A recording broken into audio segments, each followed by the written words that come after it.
belajar nih ikut, karena di situ memang nggak ada gereja Katolik ya Bang, hanya ada gereja Kristen. Jadi ikut ibadah setiap hari, ada kegiatan anak muda ikut. Di situ sampai lulus benar-benar ngerasa aku udah mantap di Kristen, nggak bakal pindah ke Islam ataupun agama lain pun nggak bakal. Gitu kan. Pokoknya tuh ngotot, nggak mungkin lah masuk Islam gitu, apa sih istimewanya Islam sampai kayak gitu kan. Padahal nggak taunya sekarang malah masuk Islam gitu kan. Buka-buka Facebook, kemudian ketemulah ceramah tentang Islam. Di situ awal mulanya kenal Islam, tapi benci. Karena mengganggu aktivitas saya kalau buka sosial media kan. Benci bener gitu kan sama apa sih yang keluar nih tentang ceramah-ceramah kayak gini gitu kan. Nggak ada pentingnya buat aku bukan Islam kayak gitu kan. Ngomongnya sombong bener ya. Tapi sebelum kenal Islam, Bang, hal yang paling saya takutkan tuh setiap kali dengar kata kiamat. Memang kalau kita mikir kiamat itu kan hancur sehancur-hancurnya kan. Iya, betul. Pokoknya setiap kali dengar kata kiamat itu hati itu nggak pernah tenang.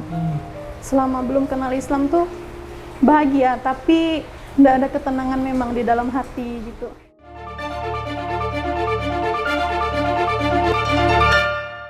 Assalamualaikum warahmatullahi wabarakatuh. Di sebagian masjid kita habis sholat Jumat, lalu kemudian jamaah diajak berkumpul, tunggu sejenak, akan ada saudara kita yang masuk Islam. Setelah masuk Islam, habis itu dikasih kain sarung, habis itu tidak tahu lagi di mana rimbanya. Tiba-tiba datang lagi bawa sertifikat mu'alaf ketika pembagian zakat fitrah. Ini tidak mendidik. Maka perlu ada sebuah lembaga yang mengaturnya. Alhamdulillah diawali di Pontianak. Tidak disebut mu'alaf center karena mungkin ini orang merasa minder, tapi disebut dengan saudara seiman. Mari kita support program ini karena nanti mereka akan dididik, ada baca Quran, ada fikih, ada akidah, ada akhlak, supaya memang betul-betul masuk Islam dan merasakan manisnya Islam. Kita support program ini dengan mengirimkan donasi ke Bank Muamalat, nomor rekening 62100666911 atas nama Baitul Mal Munzalan Indonesia Saudara Seiman. Mari kita bersaudara sampai ke surga. Terima kasih. Assalamualaikum warahmatullahi wabarakatuh. Assalamualaikum warahmatullahi wabarakatuh. Kembali lagi di channel Cerita Saudara Seiman. Alhamdulillah, hari ini kita kedatangan tamu, insya Allah, seorang mualaf. Nah, jadi ini namanya Kak Teresia ya? Iya. Kalau nama lengkap Kak? Teresia Linyang. Teresia Linyang ya? Iya. Oke. Kak Teresia Linyang ini dulu sempat bersyahadat di tempat kita ya Kak ya? Bersyahadat di bulan 2. Bulan 2 tanggal? 16. Waktu itu di Ampera ya? Iya. Oke. Kalau untuk suku dari mana Kak? Apa Bang? Sukunya? Sukunya suku Dayak. Oh, suku Dayak ya? Iya, suku Dayak. Oh, berarti kita sama-sama orang Dayak ya? Sama orang Dayak. Kalau saya Dayak Banyuki, kalau Kakak Dayak apa? Susah bilangnya Dayak apa Bang, soalnya mama sama bapak beda. Oh, bapak sama mama beda? Mama itu Dayak Kapuas Hulu di Putus Sibau Mendalam, Dayak Kayan. Kalau bapak tuh Dayak Sanggau, dia bahasanya Bekido. Oh, Bekido. Jadi di rumah kita nggak pakai bahasa Dayak ngomongnya, kita pakai bahasa Indonesia. Oh, karena memang beda bahasa ya? Tapi kalau orang tua mungkin paham lah kan? Kita yang anak ini yang kadang-kadang, saya juga kayak gitu di rumah pakai bahasa Indonesia sih. Tapi kalau untuk paham, insya Allah paham. Karena memang ya memang bahasa Dayak ini kadang-kadang sulit juga untuk ngucapinnya. Tapi enak, mudah paham kita. Nah, oke Kak. Ini kita mundur ke belakang ya, posisinya sebelum masuk agama Islam lah. Dulu pandangan Kakak terhadap agama Islam itu agamanya seperti apa? Kalau untuk menilai agama Islam, tidak pernah berpikir agama Islam itu buruk. Tidak, karena memang dari SD dari kelas 1 sampai kelas 6 itu belajarnya tentang agama Islam di sekolah. Kemudian waktu sebelum sekolah itu kan punya kawan muslim. Mereka maksudnya saya ikut mereka latihannya, bukan latihan sih, belajar ngaji gitu. Oh, sempat belajar ngaji juga ya? Ya dulu sih masih kecil jadi dibolehin. Oke. Sempat punya mukena sendiri, terus punya ikro sendiri, sajadah sendiri, semuanya punya sendiri. Jadi kalau udah waktunya sholat maghrib, yang sering diikut sih sholat maghrib dulu. Sholat maghrib?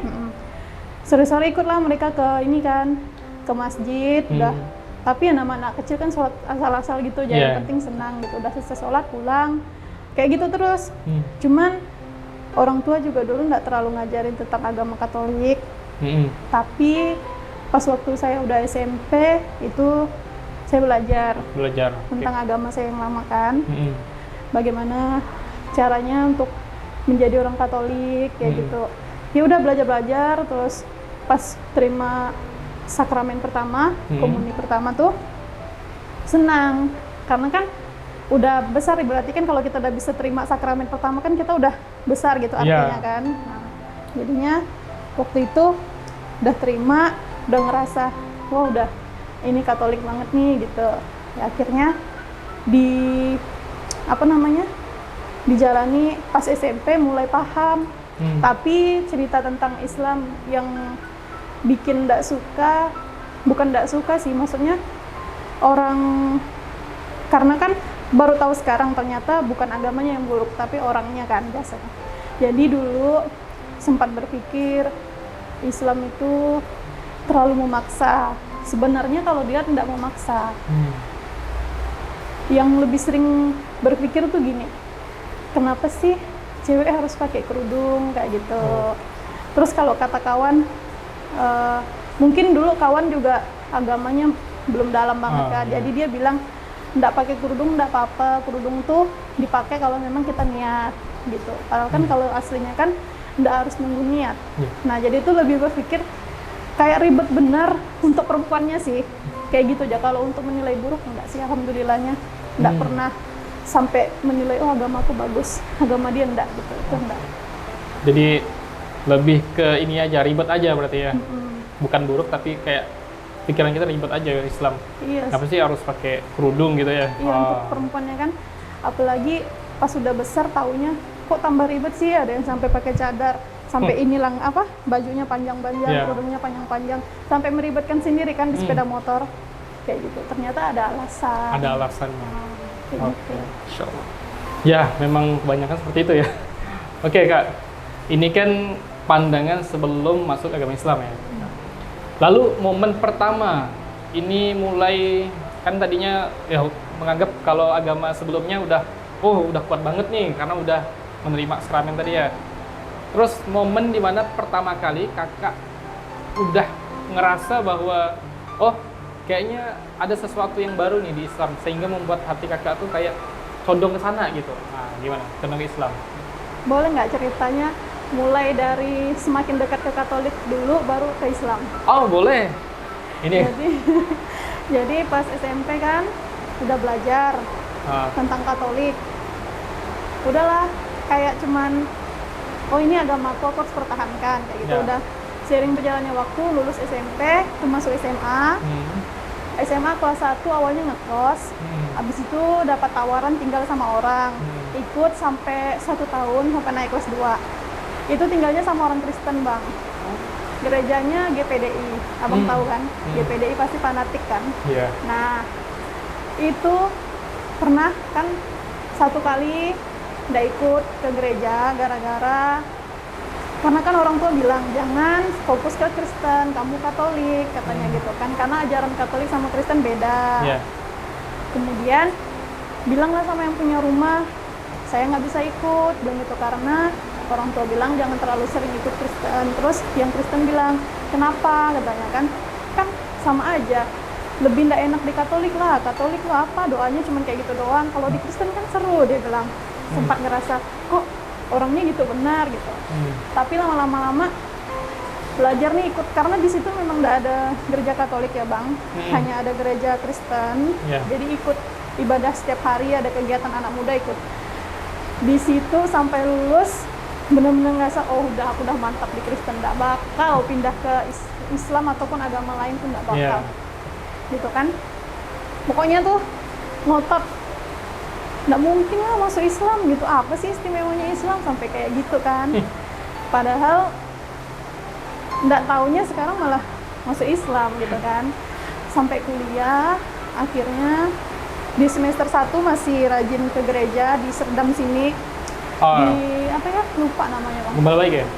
Tapi belakangnya tuh. Iya, di belakangnya kan ada gereja. Saya juga ibadah situ. Iya kan di situ sama kawan. Abis itu semester 2 masih, cuman kadang bolong-bolong karena kan dulu nggak ada sepeda motor. Semester 3 mulai makin bukan malas sih, mulai makin jarang ke gereja karena faktornya harus naik ojek online kan lumayan buat anak kuliahan dulu kan. Habis itu di semester 3 akhir kalau nggak salah, kalau abang 2017 ya? Saya 2017. Berarti sama, berarti kita satu angkatan berarti kan? Iya. Ya. Kita kuliah di tempat yang sama. 2018 akhir berarti udah semester 3 ya bang ya? Semester 3, ya. Nah, mulai 2018 akhir itu buka Facebook. Ya. Buka Facebook, kemudian ketemulah ceramah tentang Islam. Di situ awal mulanya kenal Islam. Tapi benci. Oh, siap. Karena mengganggu aktivitas saya kalau buka sosial media kan. Niatnya mau buka sosial media kan supaya kita cari refreshing gitu kan. Mungkin nonton video-video lucu. Tapi malah ketemu ceramah. Di 1 hari pertama nggak merasa terganggu, oke, bisa dilewatin. Kok semakin hari muncul terus, padahal kan kalau kita nggak pernah nonton, dia nggak bakal muncul, sama di YouTube juga kan? Iya, seperti itu. Nah, seharusnya kayak gitu. Iya, tapi dia muncul terus bang, setiap hari sampai ya Allah, bukan ya Allah, tapi dulu pernah nyebut ya Allah, cuman belum Islam. Ya memang biasanya walaupun kita belum Muslim ya biasanya kita juga nyebut ya Allah. Iya. Memang lingkungan juga kan faktornya salah satunya. Sampai bilang ih benci benar gitu kan sama apa sih yang keluar nih tentang ceramah-ceramah kayak gini gitu kan, nggak ada pentingnya buat aku bukan Islam kayak gitu kan, ngomongnya sombong bener ya. Iya. Sekali udah kan sampai memutuskan udah sejak 2018 akhir sampai 2019 akhir nggak main Facebook, nggak main Instagram, nggak main YouTube. Yang paling aneh YouTube bang. YouTube harusnya kan kalau misalnya kita sering nonton video makan, pasti sering keluar video makan. Yang pasti ya. Padahal saya nggak suka nonton ceramah Islam, tapi aneh. Yang keluar tentang itu semua gitu kan. Makanya sampai nggak mau buka kecuali WA, karena di WA itu ada grup kelas kan. Buka grup kelas, jadinya ayo udahlah, nggak usah buka-buka Instagram dulu, nggak penting juga gitu kan. Trauma juga ya. Iya kan bang. Habis itu pas di 2020 awal nyoba-nyoba buka lagi. Masih. Kirain udah enggak kan, setahun berlalu harusnya kan enggak. Harusnya udah enggak ya. Masih. Ayo udahlah. Udah malas, udah capek. Hari itu memang lagi ada kayak ada masalah, pikiran juga terganggu, ya udahlah. Dengerin ceramah. Habis itu ada satu lantunan ayat kursi yang dibacakan sama Muzamil. Sampai di situ ya? Iya, keluar itu kan. Kok suaranya enak ya, merdu ya? Udah didengerin. Akhirnya kayak kok enak, kok ngena gitu ya, gitu kan. Habis itu penasaran nih, dengerin yang lain lah. Ada ceramah yang bener-bener nyentuh, lupa. Waktu itu kalau nggak salah ceramahnya Ustadz Hanan Ataki, tapi saya kira dia perempuan bang. Oh, karena suaranya ya? Saya juga dulu mikirnya kayak gitu, karena memang lembut suaranya kayak perempuan. Dia nggak ada videonya kan, dia kan pakai video latar-latar yang pegunungan. Wah, suara ustazahnya enak nih, Ustazah, siap, maafin kami ya. Saya bilang gitu kan, jadi tuh pokoknya sampai setengah tahun tuh mikirnya dia masih perempuan. Iya. Jadi enak suara ustazah ini nih, nanti mau dengerin lagi lah gitu kan. Soalnya kan dulu saya belum bisa bedakan kalau disingkat UST atau ustazah gitu, nggak tahu bang. Intinya saya baca, oh ini berarti ustazah gitu-gitu aja. Sekali dengar ceramah tentang kehidupan. Itu langsung tiba-tiba netes air mata gitu kan, nangis kena banget. Kok ceramahnya nyentuh banget ya gitu, relate banget dengan kehidupan di dunia nyata gitu. Tapi sebelum kenal Islam, bang, hal yang paling saya takutkan tuh setiap kali dengar kata kiamat. Oh, ya. Memang kalau kita mikir kiamat itu kan hancur, sehancur-hancurnya kan? Iya. Iya, betul. Pokoknya setiap kali dengar kata kiamat itu, hati itu nggak pernah tenang. Selama belum kenal Islam tuh bahagia, tapi nggak ada ketenangan memang di dalam hati gitu.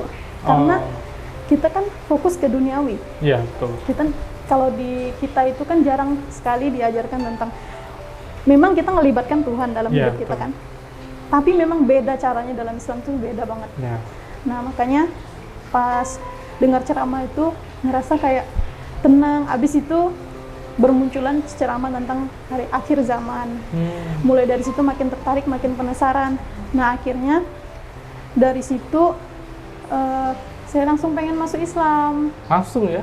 Iya pengen, maksudnya tuh gimana ya, kalau ini bisa bikin tenang, mungkin ini jalannya gitu. Ya. Saya boleh ambil buku nggak bang?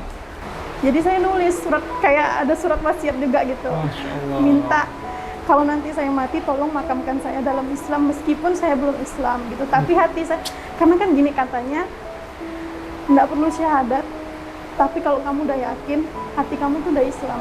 Yang penting tinggalkan semuanya gitu. Syahadat tuh sebagai bukti bahwa kamu tuh udah Islam. Bismillahirrahmanirrahim. Assalamualaikum warahmatullahi wabarakatuh. Saya Stephen Indra Wibowo. Di sini ada namanya Saudara Seiman. Gerakan yang Masya Allah sangat membantu untuk dakwah di kalangan orang-orang yang pengen kenal Islam. Jadi kalau jika ada yang pengen kenal Islam, pengen tahu tentang Islam, pengen belajar tentang Islam, temennya, saudaranya, setongkrongan, atau ya anak-anak kantor, bisa dibawa ke sini nih, bisa dibawa ke Saudara Seiman. Nah, tapi untuk membantu mereka, mereka juga punya rekening di Bank Muamalat. Di Bank Muamalat, nomor rekeningnya 62100669911 atas nama Baitul Mal Munzalan Indonesia, Saudara Seiman. Insya Allah gerakan ini untuk membantu mualaf dan ikut juga untuk menyokong bagaimana orang bisa mengenal Islam, memperkenalkan Islam dengan cara yang hak. Insya Allah jadi amal jariah kita semua deh, termasuk antum semua. Nggak bisa nyumbang nggak apa-apa, share aja, bagikan. Insya Allah bermanfaat. Mungkin antum nggak butuh hari ini, Anda nggak butuh hari ini, nggak apa-apa. Ada mungkin follower Anda atau tetangga Anda, saudara Anda, siapapun itu, mungkin dia lagi butuh informasinya, sampaikan. Insya Allah nanti bermanfaat untuk orang banyak. Barakallahu fiik. Assalamualaikum warahmatullahi wabarakatuh.